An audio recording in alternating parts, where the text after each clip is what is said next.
안녕하세요. 정통신학으로 신앙을 바르게 안내하는 신학개론 대강좌 29번째 강의입니다. 오늘은 스콜라 신학의 방법론인 이 질문에 대한 말씀을 드리도록 하겠습니다. 판서했는데요. 스콜라 신학의 방법론은 질문인데 이 질문의 내용을 가만히 들여다보면 말씀드린 대로 물음과 응답, 대답이 있습니다. 질문이라고 하는 것이 스콜라 신학의 방법론인데 질문 안에는 물음, 퀘스천이 있고 그 퀘스천에 대한 응답, 리스폰드라고 하죠. 이런 관계에서 있는데요. 우선 이 스콜라 신학의 방법론의 구성은 말씀드린 대로 이성을 사용하면서도 신앙의 내용을 심오한 인식으로 다가가려는 그런 의지, 이런 것들이 특징적으로 나타납니다. 그런 점에서 중세 시작의 내용에서 신앙의 내용들은 성경이고 신앙 교리인데 이것을 추구하는 방법론은 철저하게 이성적이고 또 변증법적이고 논리적이라는 것이죠. 그런 점에서 스콜라 신학의 방법론은 바로 질문이라는 형식을 통해서 철저하게 그 신앙의 내용을 분석하고 변증법적인 논리적인 측면으로 밝혀내는 건데요. 마르틴 그란만이라고 하는 중세 철학사가가 있습니다. 철학자죠. 이분은 중세 인물은 아니고요. 1875년에 태어나서 1949년까지 중세 철학가로서 중세 신학자로서 열심히 연구를 했는데 이분은 주교님이시고요. 또 교수직을 오래 하셨고 말씀 그런 19세기 20세기에 그리스도교를 결국은 네오토미즘이라고 할 수 있죠. 토미즘, 신 스콜라스틱 스콜라 신학자라고 볼 수가 있는데 이분이 말씀하고 있는 이 스콜라 신학의 방법론적 구성에 대한 얘기를 이 세 가지 차원에서 하고 있어요. 제가 썼는데요. 우선 마르틴 그란만 주교님에 의하면 이 스콜라 신학의 방법론은 첫 번째로 초월적 진리를 지성적으로 접근한다는 겁니다. 따라 지성의 초월적 진리를 접근하도록 한다는 거죠. 바로 이 스콜라 신학의 가장 중요한 부분들의 내용들을 말씀하고 있는데 초월적 진리라는 것은 성경이 될 수 있고 신앙의 어떤 고백이 될 수 있겠죠. 그런 것을 지성적으로 접근하는데 그런 점에서 신앙 진리에 대해서 총체적이고 조직적이며 유기적인 탐구를 통해서 이 신앙 진리에 대한 제시를 하는 겁니다. 신앙에 대해서 말씀드린 대로 이 신앙을 또 성경이라고 하는 초월적 가치를 논리적인 측면, 변증법적인 측면, 이성적인 측면으로 서로 그 방법론을 써서 접근하면서도 그 유기적 제시를 하는 건데 이렇게 하기 위해서 구체적인 방법이 세 번째 나오는데요. 계시의 내용에 대해서 정이 있으면 계시의 내용이 정이라고 한다면 그 계시의 내용에 대해서 반대의 측면을 사용하는데 그 반대의 측면이 바로 이성의 관점에 따라서 그 계시의 내용을 접근한다는 겁니다. 이성의 관점, 이성의 시점에 따라서 계시의 내용에 반해서 이성적 시점과 관점에 따라서 접근하면 할수록 깎아내리기도 하는 경감된 반론이 생기게 되어 있어요. 계시 내용이 반대의 그러한 관점으로 접근하다 보면 이 계시의 내용에 대해서 경감된 반론이 생기게 됩니다. 그런 경감된 반론에 대해서 해결 가능성을 제시하는 철학이에요. 해결 가능성을 제시하는 신학이라는 것. 이것이 바로 스콜라 철학, 스콜라 신학이라고 말씀을 하고 있는 겁니다. 그런 점에서 스콜라 신학의 방법론은 여기 나와 있는 대로 변증법적인 방법을 쓰면서 첫 번째가 질문하는 거예요. 질문 정, 그 다음에 반대 의견 반, 그리고 합이 나오게 돼요. 해결 제시가 되는 그런 내용이 되는 것이죠. 따라서 퀘스티오, 이 질문이 대단히 중요한 스콜라 신학의 방법론이에요. 질문하는 겁니다. 퀘스티오. 이 질문이라고 하는 것은 해결을 원하는 사람에게 바로 제시된 문제죠.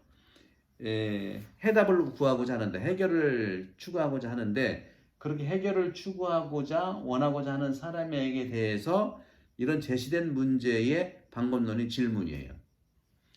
그런 점에서는 질문은 바로 응답으로 가고 문제와 해결이 생긴다는 것이죠.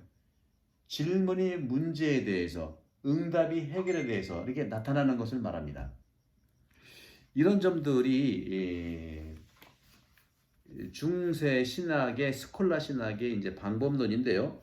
그런 점에서 이 책 136쪽에 그런 내용들이 이제 나타나는데, 요 내용들을 한번 제가 이제 세 단계로 마르틴 그란만 주교님께서 제시했던 스콜라 신학의 방법론적 구성을 이제 얘기했는데, 이런 부분들을 이제 여러분들이 이제 알 수가 있어요. 이것이 이제 마르틴 그란만 주교님께서 쓰신 이런 책들, 중세 스콜라 신학의 방법론적인 역사, 방법의 역사에 대해서 이제 참고로 이제 보는 것이고요.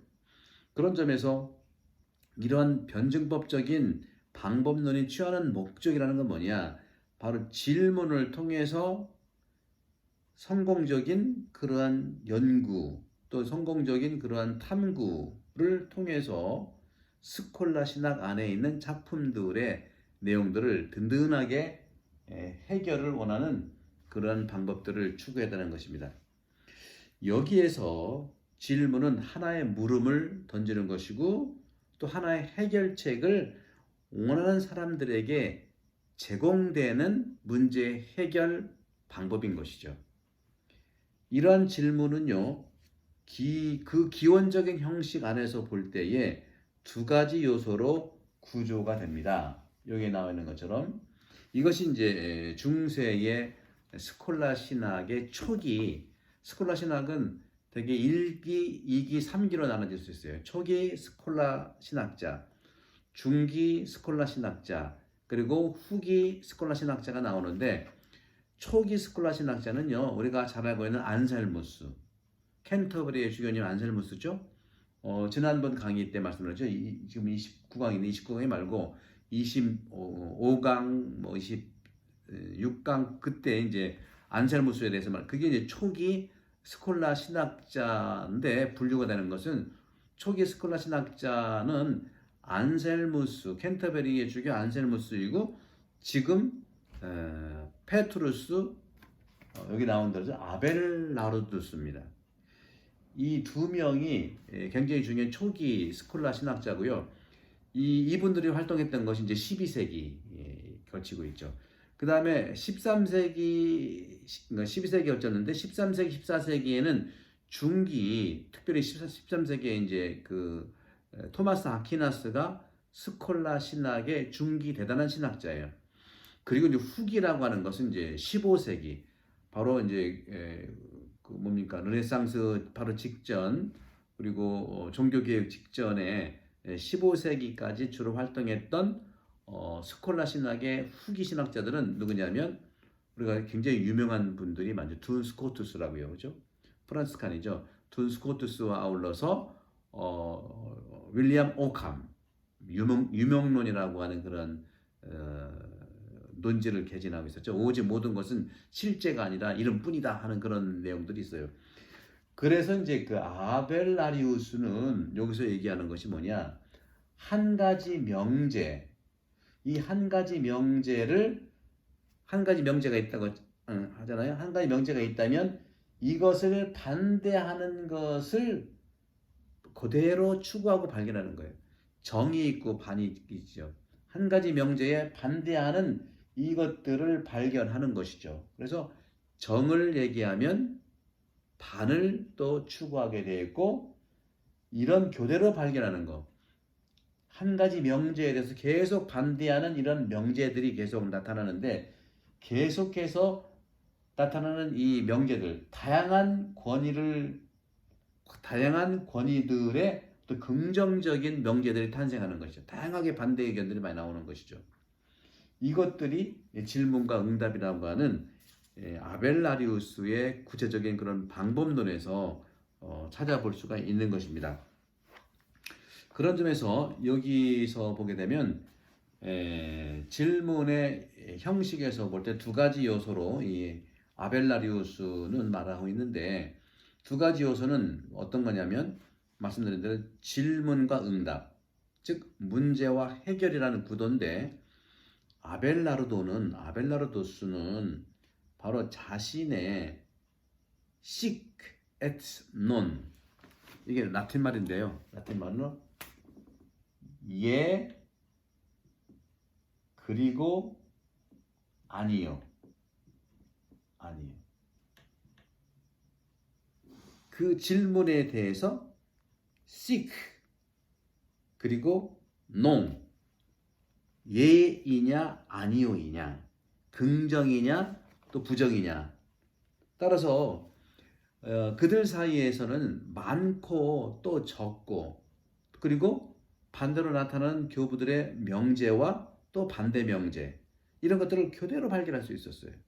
따라서 이런 것들은 다양한 권위의 긍정들 사이에서 발견하게 되는 것이죠. 다양한 의견들이 나오면 긍정들 사이에서 당연히 한 명제에 대해서 반대하는 것들에 대한 명제가 교대로 발견되면서 상당히 이러한 그 아벨라르도의 스콜라 신학의 방법론들을 통해서 명제가 풍요로워지는 것이죠. 그런 점에서 이 질문은 두 가지로 나눠집니다. 물음과 응답의 구조죠. 여기서 풍요롭게 나타나요. 풍요롭게. 그런 점에서 읽고 또 독서하고 또 독서하고 낭독하고 낭독하는 이런 과정에서 아주 무겁고 또 잘 이게 섞여질 수도 있지만 엉키는 것도 있거든요. 잘 엉켜지는 것들 이런 것들 사이에서 새로운 요소들이 답으로 나올 수 있다는 것이죠. 건강한 그런 측면들이 분명히 있는 것입니다. 그런 점에서 자연스럽게 초기에 그 스콜라 철학의 학자들 아까 말씀드렸죠. 누구라고 그랬죠? 안셀무스, 켄터버리 주교님 안셀무스이고 또 두 번째 초기 스콜라 신학의 학자는 아벨라르도스인 것이죠. 그런 점에서 저는 아벨라르도스를 조금 더 설명을 좀 깊이 해보면 아까 말씀드린 대로 이 초기 스콜라학의 경우에서는요. 앞에서 언급한 바와 같이 켄터베리의 안셀무스 주교님인데 안셀무스 주교님은 지난번에 말씀드린 대로 아우구스티누스의 명제의 계보를 잇는 거예요. 따라서 아우구스티누스의 기본 명제가 뭡니까? 잘 이해하기 위해서 믿어라. 그래도 ut intellegam. 여기서는 이제 그것은 이제 지혜라고 해요. 지혜. 지는 알지자고 해는 해석한다는 거죠. 지식을 잘 해명하고 해석하는 그것을 위해서 믿으라고 하는 것이죠. 이해하기 위해서 믿으라는 것이죠. 지적인 것을 해석하기 위해서 믿으라는 것이죠. 여기서부터 출발을 해서 여기서 이해한다는 것, 다시 말하면 지혜한다는 것, 이것은 전승된 신앙이라는 사실을 깊이 그 속 안에서 읽어내라는 겁니다. 바로 인투스 레제레. 다시 말하면 행간을 읽어라 하는 것이죠. 따라서 신앙으로 받아들인 사항의 근거를 신앙이 뭡니까? 성경의 계시의 내용들도 우리의 중요한 신앙의 그 내용이죠. 또 많은 공의회에서 선포됐던 신앙 진리에 대한 것들 이런 모든 것들 신앙으로 받아들인 그 사상의 근거들을 인식하는 것을 추구한 것이 바로 초기 스콜라 신학의 첫 번째 학자군으로 볼 수 있는 아우구스티누스의 이 영적 계보를 잇고 있는 안셀무스의 그런 신학적 그 담론이고요. 초기 그 스콜라 신학자의 또 한 분은 바로 아벨라르도스인데, 이 아벨라르도스는요 안셀무스와 대립하게 되어 있어요. 안셀무스와 대립해서 프랑스 파리에서, 아벨라르도스는 프랑스 파리에서 독자적으로 자신의 학파를 세우고 철학과 신학을 가르쳤습니다. 따라서 이 아벨라르도스는요 아리스토텔레스의 인식론의 영향을 받아서 일반자, 그렇죠? 보편적 그 존재로서 일반인이 또 일반인에게 선행하는 이러한 개인의 이런 개체, 개인을 상당히 중시했었습니다. 보통 사람에게 선행한다는 것이 중요한 한 개인의 그런 차원에서 중요한 관점이라는 것이죠. 따라서 그것은 이제 그 개인들의 존재 속에 논리적으로 기능으로 존재하는 것을 일반자로서 바로 포착한 것입니다. 이 부분은 상당히 철학적 용어로 좀 어려운데 그냥 넘어가시면 되겠습니다. 그런 점들 따라서 이 아벨라르두스는 금방 말씀드린 대로 예 그리고 아니요, 예와 아니요, 그렇다와 아니다, 이러한 것으로서 추구했는데, 이러한 예와 아니요, 그렇다와 아니다는 겉으로 보기에는 모순되는 여러 명제를 집성한 것이지만, 다시 말하면 변증법적인 사고를 훈련하는 책으로서 널리 알려져 후대에 큰 영향을 준 것이 바로 아벨라르두스의 시 앤 농, 그렇다와 아니다 하고 보는 이러한 명제의 방법론입니다. 중세 스콜라 철학에서 또 중세 스콜라 철학을 토대로 한 스콜라 신학에서는 논점이 된 큰 문제가 보편 논쟁이었어요. 보통으로 논쟁하는 거예요.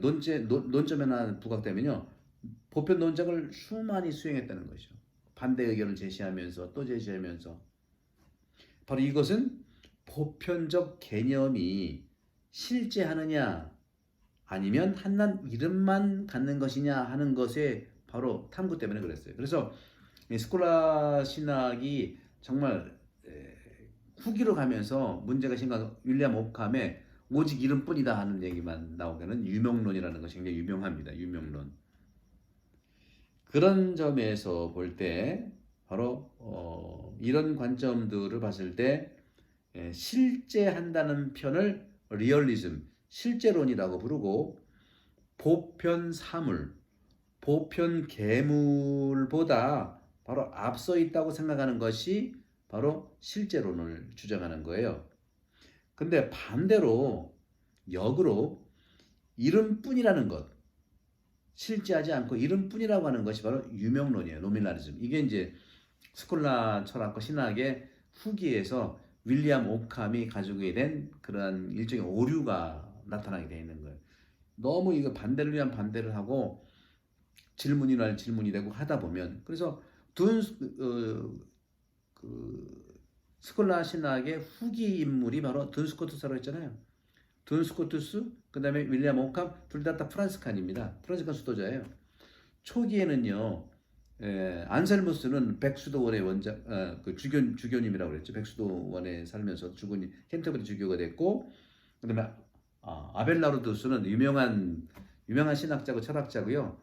자기가 이제 여기 나와 있는 대로 안셀모와 반대하면서 파리에서 학원 만들어 가지고 제자 양성하고, 또 여제자랑 또 사랑을 깊이 나누어서 또 결혼까지 해 나가긴 하는데, 또 그 당시에는 철학자, 신학자들끼리 결혼하는 걸 굉장히 또 안 좋게 생각했습니다. 우욕적. 그래서 아벨라르도스는요, 이런 스콜라 신학의 초기 인물이라는 관점보다도 사랑 이야기를 쓴 그 책이 더 유명했었어요.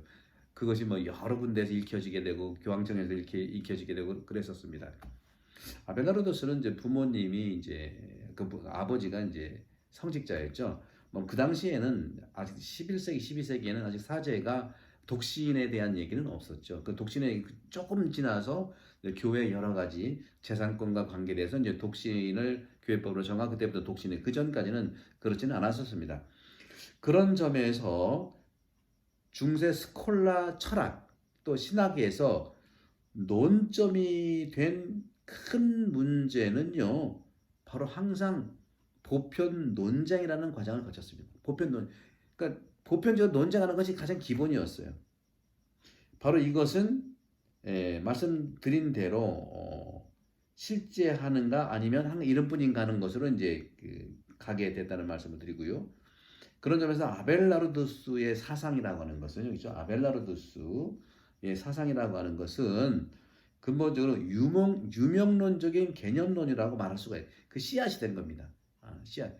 안셀무스 같은 경우에는 철저하게 철학적이고 또 필수 불가결한 그런 가치들을 이성적으로 논리적으로 제시했는데 또 아벨라르두스는 이런 부분에서는 실제론을 좀 거부하는 반대하는 그런 측면들이 나타난 것이죠. 따라서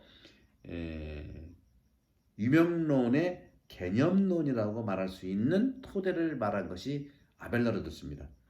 당시 이 아벨라르도스는 철학자로서의 명성이 자제했는데 이 아벨라르도스는 자신의 여제자로 이름을 높이 쌓았던 엘로이즈를 사랑해서 또 결혼을 하라고 했고, 당시 철학자와 신학자가 결혼하는 것은 그 명성에 좀 해가 되는 것이기 때문에 여자 제자인 엘로이즈는 찬성을 하지 않았지만 아벨라르도스는 결혼을 선택을 합니다.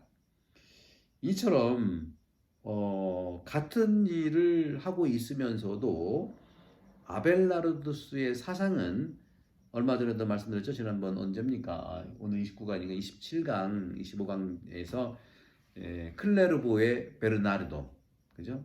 클레르보의 베르나르도, 이 클레르보의 베르나르도 등 이런 분들의 거센 공격을 끝내 받아서 이단의 낙인을 찍힌 게 아벨라르도스예요. 그래서 엘로이즈와의 결혼도 비참한 결말을 좀 맺고 있죠.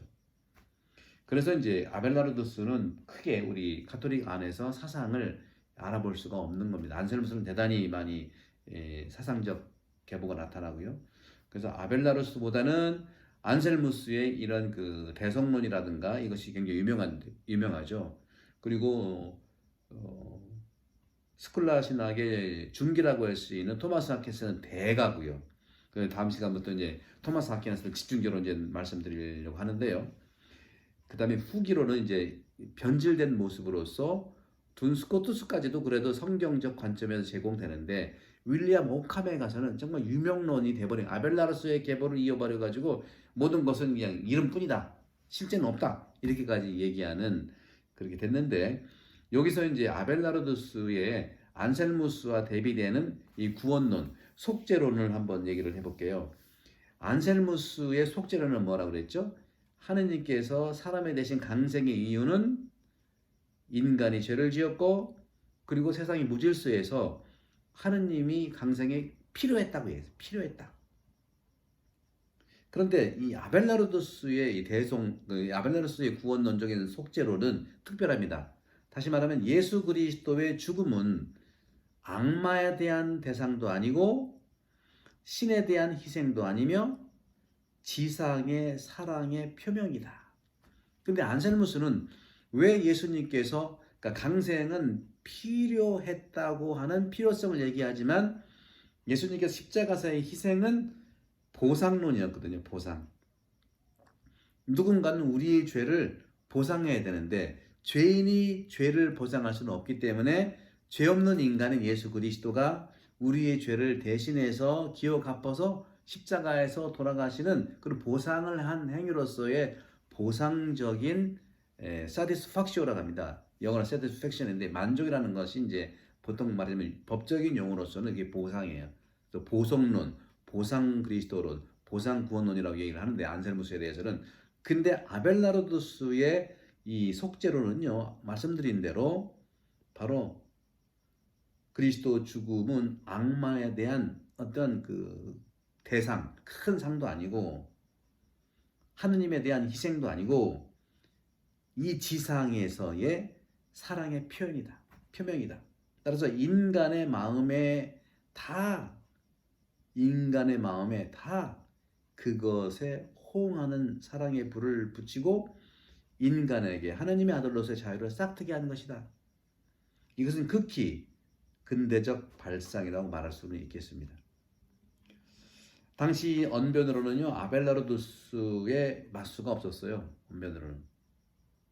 그는 젊은 시절에 학교를 2군데나 다녔어요. 2번 모두 수개월 안에 퇴학 처분을 받았습니다. 각 학교 유명한 교사, 그렇죠? 꼼피에누 로스켈루스와 생포의 기욤, 다 이제 1120년에 사망했고 기욤은 1121년 사망을 했는데 이분들이 아벨라르도스를 쫓아낸 것입니다. 그래서 이렇게 쫓아낸 것은 교사가 수업을 시작할 때마다 그가 일어서서 교사에게 계속 반박했어요. 그러니까 파이터예요, 파이터. 싸움의 대가예요. 논쟁의 대가라는 거죠. 따라서 학생들은 아벨라르도스에게 박수갈채를 보내곤 했다는 것이죠. 이런 점에서 우리는 이제 아벨라르도스의 어떤 그 변증법, 이 변증법이 결투에서 우리는 어떤 이 교훈을 얻을 수 있고 싸움이나 싸움은 곤란하지 않느냐 하는 것이죠. 따라서 아벨라르도스는 누구든 관계없이 타인이든 면전 앞에서 정확하지 않은 말을 하도록 내버려 두지 않았어요. 어느 때는 논쟁을 벌였고 어느 때는 설득도 했고 최후에는 주위 사람들은 아벨라르도스를 막 박수치는 이런 부분들도 있다는 말씀을 드리고 싶어요. 저는 그런 점에서 오늘 제가 말씀드리는 것은 이 스콜라 신학의 방법론을 통해서 오늘날 제가 반성하고 싶은 것은 우리 신앙에 있어서 너무 반대는 곤란하지만 이 스콜라의 신학의 방법론으로서 질문을 던지는 게 굉장히 중요하다고 생각해요. 질문.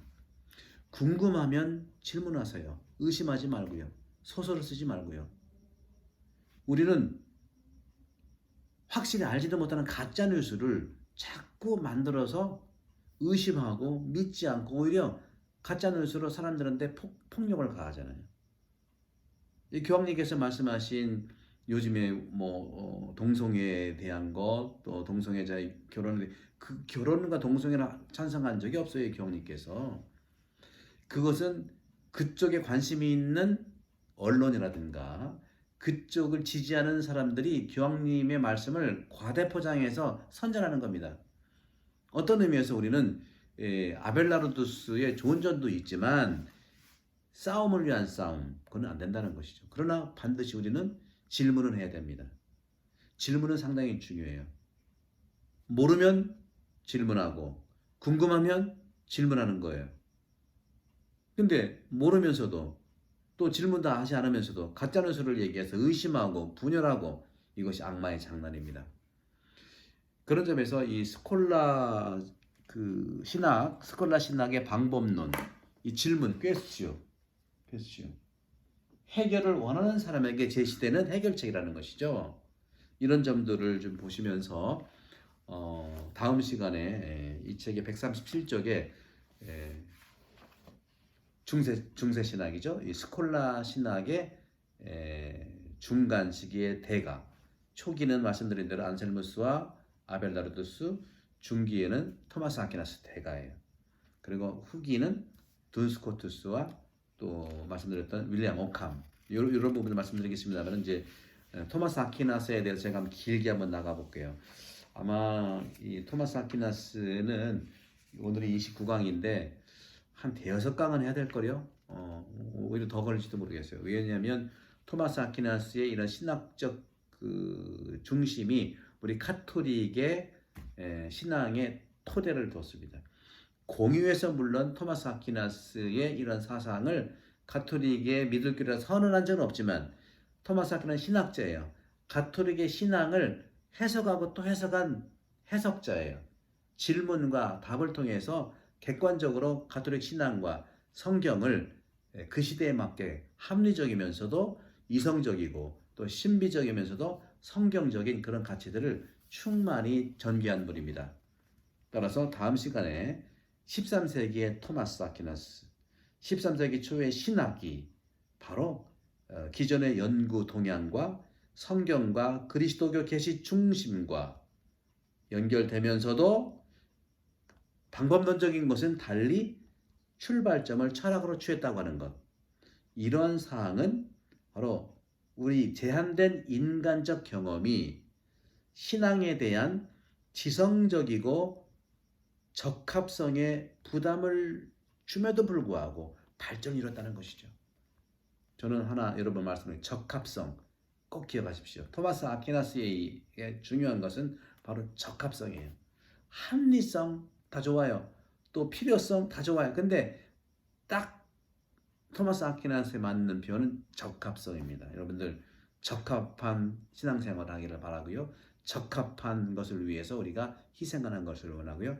하느님께서는 우리에게 우리한테 적합한 은혜를 주시는 것입니다. 여러분들 이 토마스 아퀴나스의 신학을 기대해 주시고 구독을 많이 좀 신청해 주시고 정말 이런 그 신학계론 대강자가 우리 신앙을 뿐만 아니라 공동체도 튼튼히 하고 우리 아시아 교회의 그리스도교 토착화를 위해서 중요한 그런 토대가 되기를 바라고 이러한 그리스도교의 정통한 측면을 토대로 해서 우리 아시아 문화랑 만날 때 상당한 하느님의 창조적 힘이 나타날 것이라는 것을 굳게 믿으면서 여러분들 함께 기도해 주시고 구독을 많이 신청해 주시면 고맙겠습니다. 성부와 성자 성령께서 여러분 모두 강복합니다. 감사합니다.